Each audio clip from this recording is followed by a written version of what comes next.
Amém?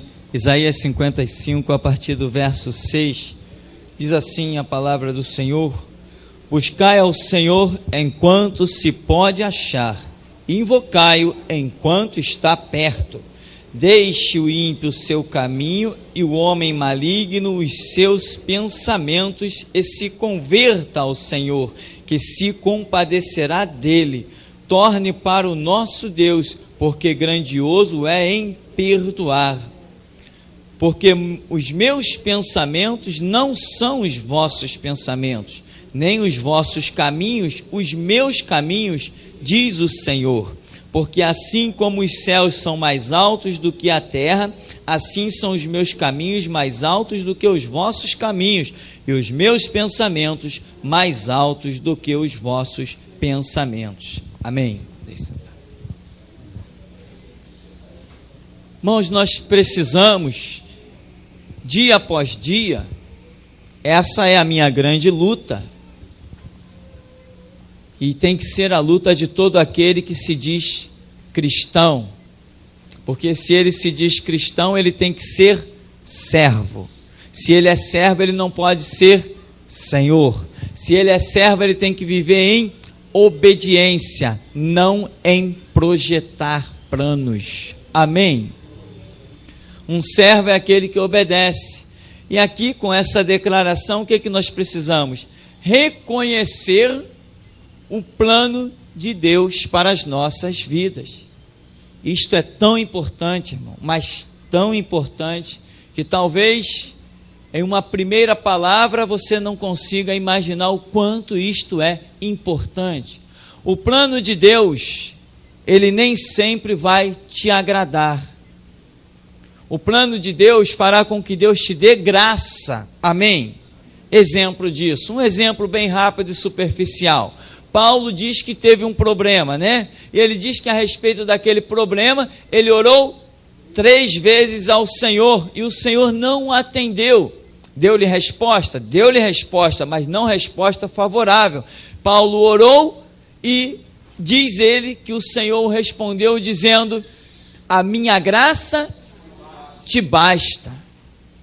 Então, quer dizer, Deus traçou um plano para Paulo, tinha uma situação adversa para Paulo, uma situação que até incomodava a Paulo, visto que ele se deteve a orar, era algo que o incomodava. Ele diz que orou 3 vezes, então realmente era algo que o estava importunando, incomodando, e ele trata a questão de um espinho na carne. Um espinho na carne é algo que realmente incomoda, e como incomoda? Todo mundo já enfiou uma farpa no dedo e sabe como incomoda. Então, o que o Senhor está dizendo? Paulo, o meu plano é adverso, é chato para você, é complicado, você não está gostando disso que eu estou permitindo, disso que eu tracei, mas a minha graça, o meu favor te basta, o meu poder se aperfeiçoa nessa tua fraqueza.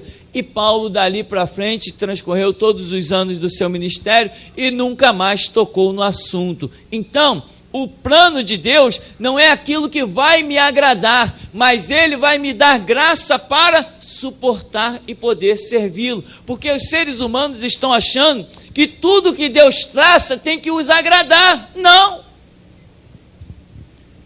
Como é que a Bíblia diz que existem renúncias? Por que Deus nos deu aquela palavra que diz: sem renúncia não há evangelho? Você pensa que isso foi da nossa cabeça? Por que Jesus Cristo disse: aquele que não tomar a sua cruz e vir após mim, não é digno de mim? Aquele que não renunciar a si mesmo, a sua vida, e vir após mim, não é digno de mim. Existem renúncias. O plano de Deus não é aquilo que vai te fazer viver num mar de rosas. Os missionários verdadeiros estão aí no meio de tribos indígenas, tendo que acender fogo para espantar pernilongo. É plano de Deus? É. Estão salvando vidas, estão ganhando almas, foram enviados por Deus, estão sendo sustentados, mas é tudo sombra e água fresca? Não, irmãos. Então o que nós precisamos? Aprender a reconhecer o que é um plano de Deus para a nossa vida. Qual o projeto de Deus para a sua vida? Para eu viver em sombra e água fresca, ter casa própria, ar-condicionado, ganhar muito dinheiro, viver numa boa, ter piscina térmica, meus filhos estudarem, fazer faculdade, estudar no exterior. É esse o plano de Deus? Por que Deus, então, através do judaísmo, não preparou Pedro para ser um homem que tivesse uma língua como pena de um destro escritor, visto que lá na frente ele estava enxergando Pedro?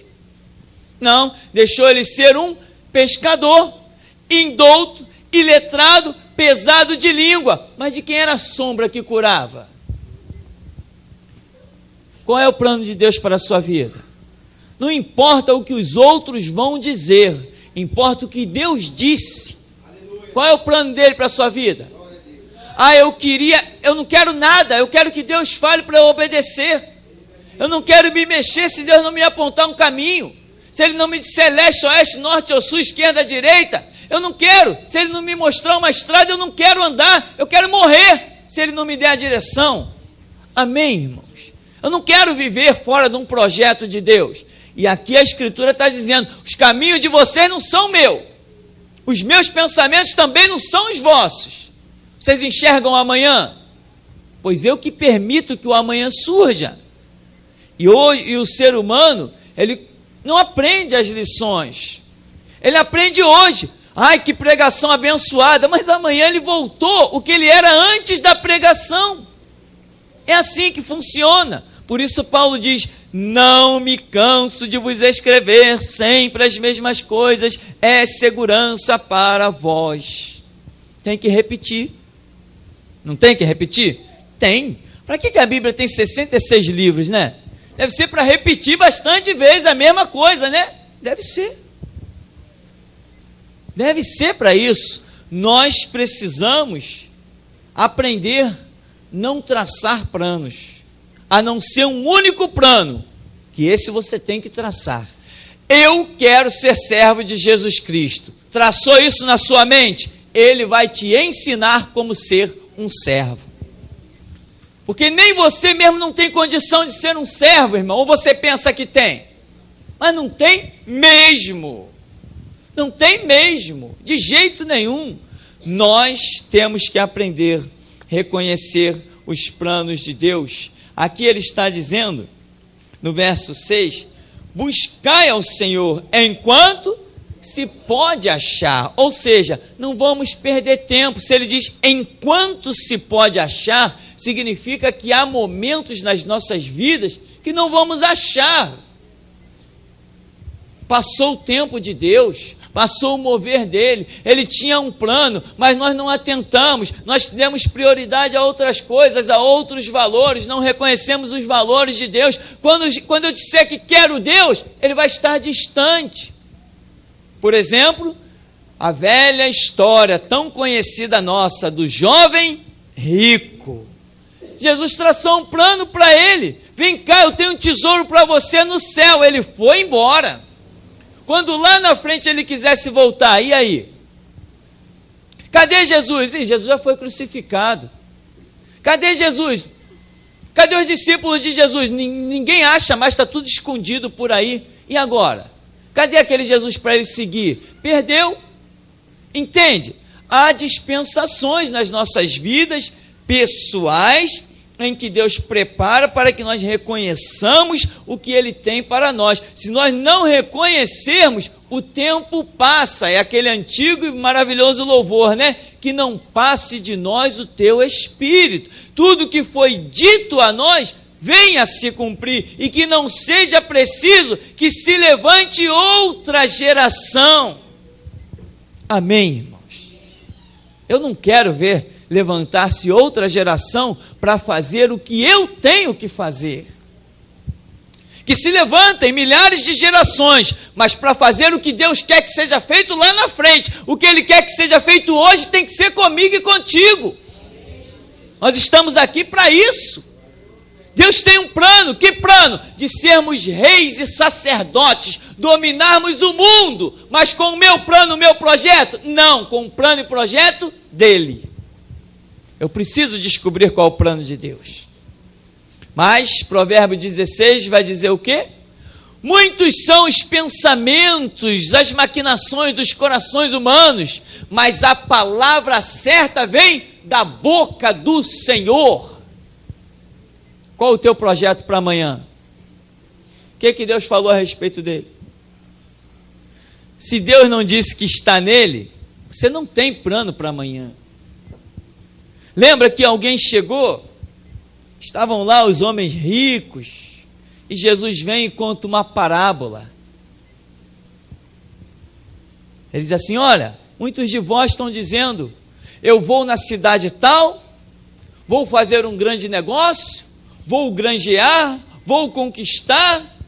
Vocês não deveriam dizer isso não.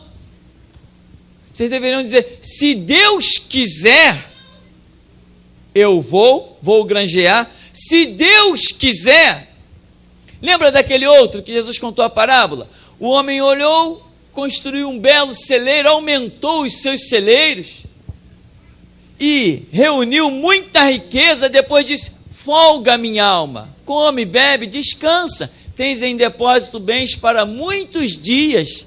Ele projetou a vida dele para o futuro. Tens em depósito bens para muitos dias. Aí Jesus Cristo diz assim: louco, esta noite você não tem mais um dia de vida. Você está dizendo, tens em depósito bens para muitos dias. Aí diz: louco, esta noite te pedirão a tua alma.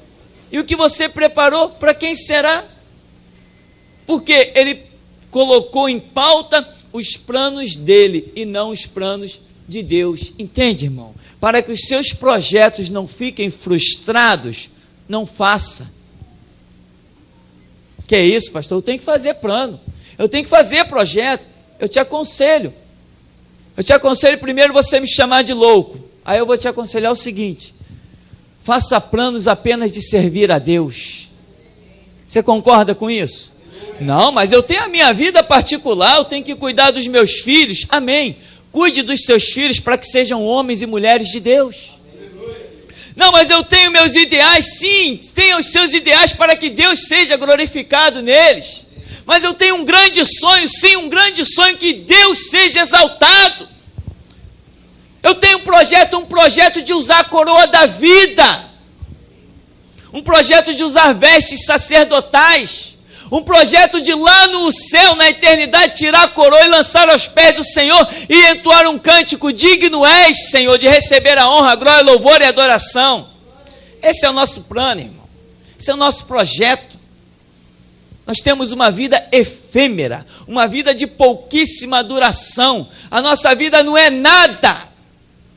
Estou eu aqui com 40. Será que eu duro mais 40? E estou eu aqui fazendo plano, como se nunca fosse partir da terra. Qual o plano de Deus comigo? Qual o plano de Deus contigo? Nós temos que reconhecer os planos de Deus. Não, mas Matusalém viveu 900 e não sei quanto. Adão viveu 900 e não sei quanto. Não sei quem viveu 800 e não sei quanto. Mas Enoque viveu 300 anos e Deus o tomou. Quem era melhor diante dos olhos de Deus? Enoque, que viveu só 300, ou os outros que viveram 900? O que vale é o plano de Deus. Tadinho de Enoque, partiu tão cedo da terra, e quem desfrutou do que ele desfrutou? Foi arrebatado, trasladado e não conheceu a morte. Quem desfruta do que ele desfruta hoje? Porque se a Bíblia diz que Deus o tomou, Deus tiraria da terra qualquer um. Mas ele viveu tão pouquinho, coitado. Nós vemos que Deus só tira da terra aqueles que o agradam e muito. Vemos Moisés tirado da terra. Vemos Elias tirado da terra. Amém? Vemos a igreja que vai estar cheia da palavra e transbordante do azeite, glorificando a Deus em tudo, sendo tirada da terra. Qual é os planos que nós temos que guardar no nosso coração e realmente colocar em pauta na nossa vida? Daniel tinha um plano. Ele orava quantas vezes por dia? 3 vezes. Então ele tinha um plano. Qual era o plano dele? receber a direção de Deus. O homem orava 3 vezes por dia. Tem Daniel aí nessa noite? Amém. Tem que ter, amém, irmão? Você quer receber a direção de Deus? Jesus Cristo disse, bater e abrir-se-vos-á. Você tem que receber a direção de Deus. O plano de Daniel foi entrar na cova dos leões? Não, claro que não foi esse plano. Quem aí já orou para entrar numa cova de leão? Entende, irmão?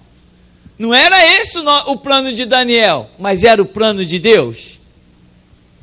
Que plano maravilhoso, né? Agora, uma coisa eu posso te assegurar, que não está escrito, mas eu creio. Daniel, quando foi entrar naquela cova, dias antes, ele sabia que ia parar lá dentro. Porque está escrito que Deus não faz nada sem primeiro revelar aos seus servos, aos profetas. Ele não buscava 3 vezes por dia? Por ele buscar 3 vezes por dia o plano de Deus, ele sabia que vinha alguma situação para ele encarar. E quando ela veio, ele estava preparado. Ele estava pronto para o projeto que Deus traçou para ele. Ele estava prontinho para aquele plano. Depois vem a fornalha com Sadraque, Mesaque e Abednego. Vem José, vem Jó. Jó queria aquele plano? Não, aquele plano foi demais. O homem amaldiçoou. Ele disse, maldito seja o dia em que se disse que foi concebido um homem, que nasceu um homem. Você já viveu uma situação a ponto de amaldiçoar o dia do seu nascimento? Nunca, né? É situação de extremo, situação completamente adversa, degradante, terrível. Era plano de Deus? E como era plano de Deus? Você quer o plano de Deus na sua vida? Ou você quer que Deus faça o seu plano ser sustentado? Você tem coragem nesta noite de dizer para Deus, Senhor, eu projetei para amanhã um monte de coisa, vou colocar agora tudo diante de Ti e dizer que não quero mais nada disso. De repente você projetou para amanhã algo que você ia ganhar muito dinheiro, talvez você tenha para amanhã para assinar um grande negócio. Você teria coragem de dizer, Jesus, eu coloco na Tua mão, me dá um plano para amanhã? Deus vai colocar uma pessoa na sua vida para você pregar o Evangelho. Você vai perder 1.000, 5.000 reais, mas vai ganhar uma alma para o reino de Deus. O que é mais valor? Nós temos que reconhecer os planos de Deus. Você está projetando amanhã ganhar uma promoção no teu trabalho?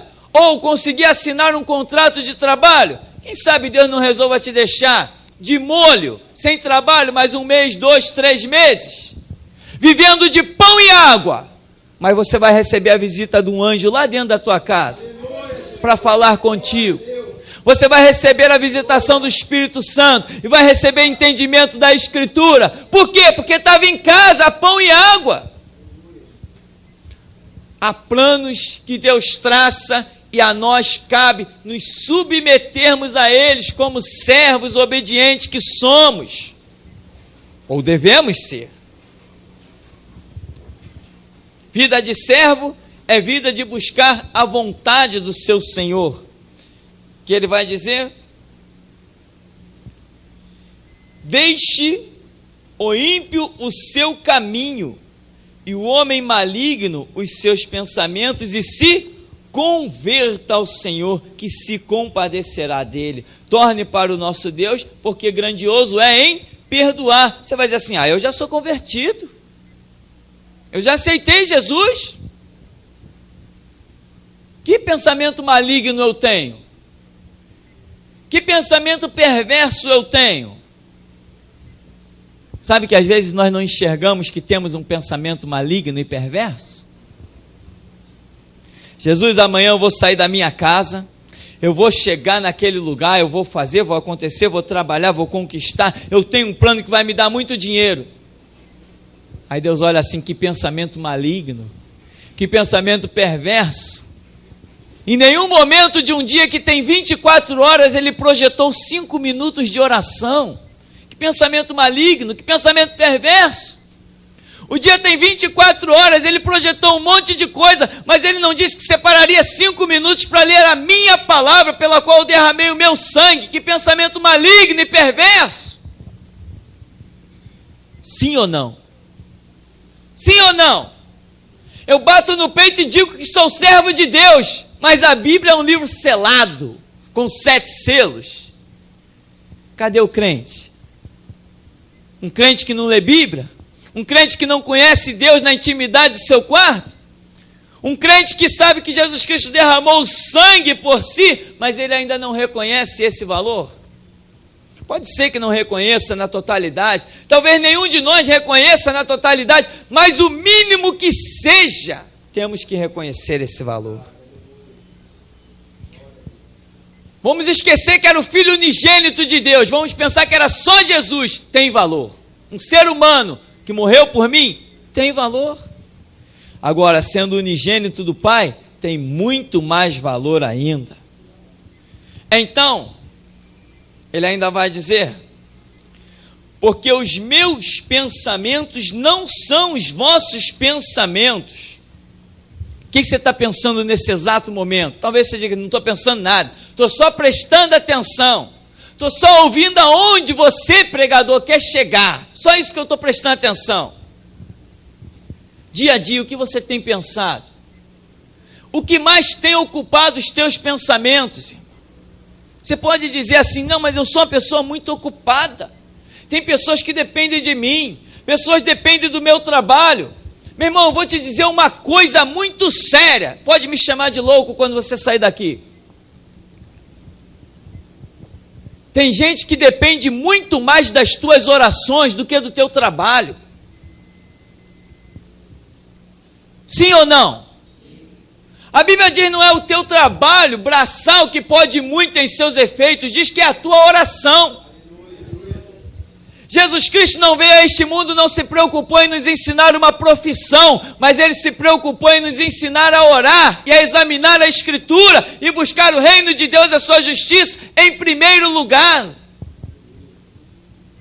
Às vezes os meus pensamentos são malignos e eu me acho tremendo bom samaritano. E também, nem os vossos caminhos, os meus caminhos, diz o Senhor. Como você está andando? Caminho é aquele lugar por onde você vai pisando dia a dia.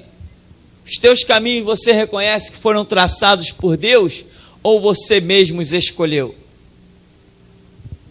Enfim, como você vai descobrir tudo isso? É largando de mão os seus projetos e, como diz Mateus 6,6, entrando no seu quarto, fechando a porta, falando com o teu Deus e deixando Ele traçar os teus caminhos. Você tem um grande negócio? Ganha muito dinheiro? Se Deus disser que não quer mais você nesse grande negócio, eu sei, em outros lugares diriam logo: não, Deus está na tua vida, você está ganhando dinheiro, Deus está na tua vida. Não, aqui não temos essa visão. Amém? Ganhar dinheiro é fácil, ainda mais nos dias de hoje, com a nova tecnologia, o que mais se tornou fácil é ganhar dinheiro. Tem cursinhos que você faz de 6 meses e abre grandes negócios, se tornou fácil. A era da informática está aí para ganhar dinheiro fácil, fácil, fácil. Garotos de 15, 16 anos estão ficando ricos com negócio de computador porque faz um cursinho de 6 meses. Isso aí é fácil ganhar dinheiro. Eu quero ver ter a graça de Deus e o favor do Senhor. Eu quero ver ter as misericórdias de Deus, ser livre das enfermidades, ser livre do diabo, ser livre das tormentas deste mundo, poder andar confiantemente, elevando os olhos para o alto, sabendo que seu socorro vem do Senhor. Eu quero ver isso. Meter a mão no bolso e puxar dinheiro é fácil. Eu quero ver colocar a mão no coração e dizer: reina Deus. Isso que eu quero ver. Você ter certeza de que há um Deus. Quantas pessoas estão, por causa da visão mercenária de alguns falsos profetas atrás de púlpito intitulado pastores, que estão pregando justamente isso: irmão, você tem que ter o teu próprio negócio. Não é o que estão pregando por aí? Isso não presta para mim. Irmão, você tem que ter a tua própria intimidade com Deus. Isso você tem que ter. Você tem que ter um caminho traçado por Deus. Amém, irmãos? O que é melhor, ser um empregado ou um desempregado? Depende, qual o plano que Deus traçou? O que Ele traçar é o melhor. Porque tem muita gente empregada que não pode pagar um aluguel. Tem muita gente empregada que não pode no final de semana comprar uma fruta para os seus filhos. Tem muita gente empregada que não pode no final de semana levar um filho para passear. Tem muita gente empregada que é obrigado às vezes a fazer um gato de luz, porque o dinheiro não dá para pagar. Fazer um gato de água, porque o dinheiro não dá para pagar, mas está empregado. E um servo de Deus, quando é plano de Deus que ele esteja desempregado, ele tem tudo isso e goza de gozo e alegria, paz e felicidade. O Estado não olha para quem está necessitado, mas Deus olha. Porque a Escritura diz que Ele habita com o contrito e abatido de espírito.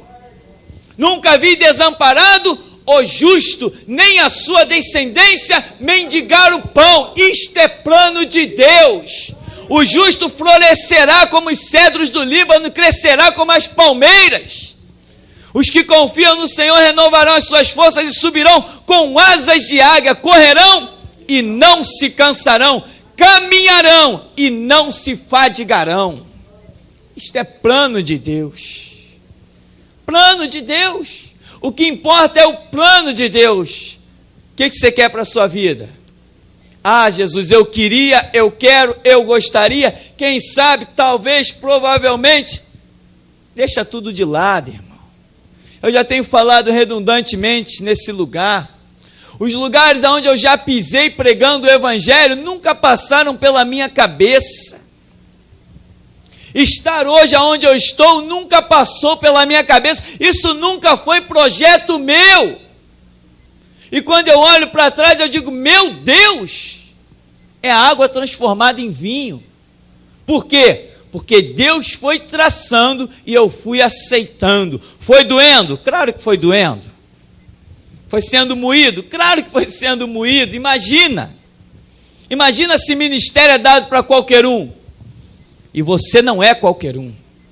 Quem ouve a palavra de Deus não é qualquer um. Quem entra por essas portas não é qualquer um. Quem ouve Deus falar não é qualquer um, porque Deus não fala com qualquer um.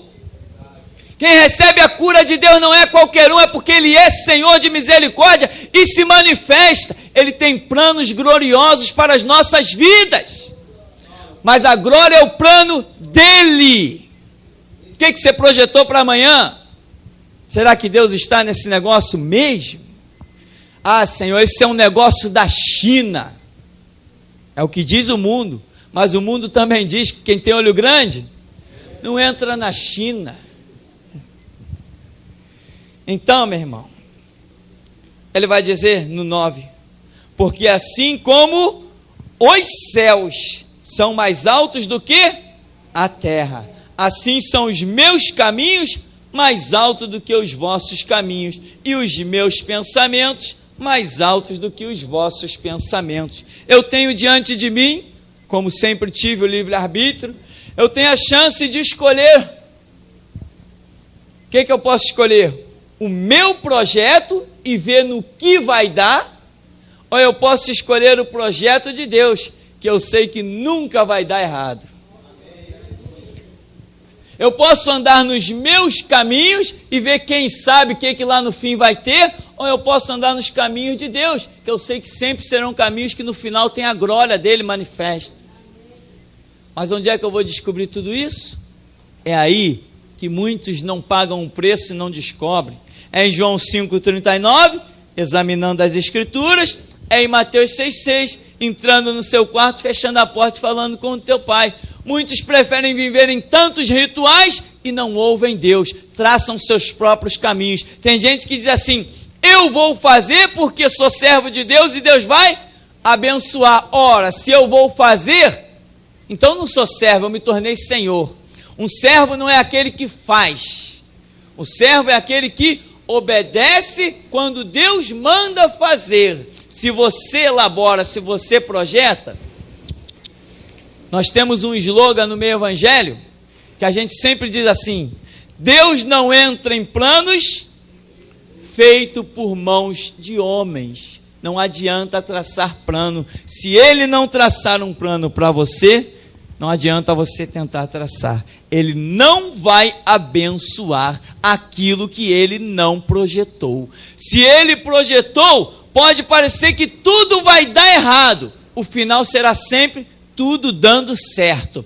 Mas por mais que você projete e pareça que vai dar certo, se Ele não está no negócio, pode ser apenas caos, labirinto, perda de tempo, como nós temos visto dia a dia aí. Então, reconhecer o plano de Deus é o que nós precisamos. Encerramos dizendo que há caminhos que ao homem parece ser bom, mas o final dele, caminho de morte. Amém.